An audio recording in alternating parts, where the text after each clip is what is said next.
पण आपल्या वागण्यानं आम्ही अचंबित झालो. आपण जर जेवण मागितलं असतं तर कुणीही दिलं असतं. असं उष्टान्न जेवण बरं नाही दिसत. उष्ट्याची चेष्टा करतोस? तुझं शरीर नाही का रे उष्ट? माईच्या पोटात राहून तिनं खाल्लेलं उष्टान्न नाही का खाल्लंस तू? अरे त्या उष्ट्यावरचा ग्लास म्हणून तू हे जग बघितलंस. उष्ट पंकटलाल, हे काहीतरी अद्भुत दिसतंय. अंगाला दरदरून घाम फुटलाय. भर पावसात वीज कडकडावी तसा माझ्या अंगावर काटा उभा राहिलाय. होय पंत, मला हे सगळं विलक्षण वाटतंय.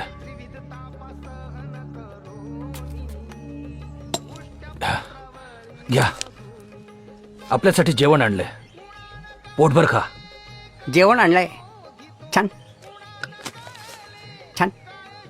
प्रेमाची भाजी, मायेचा भात आणि सुखाची पोळी. वेगळं करून कसं चालेल?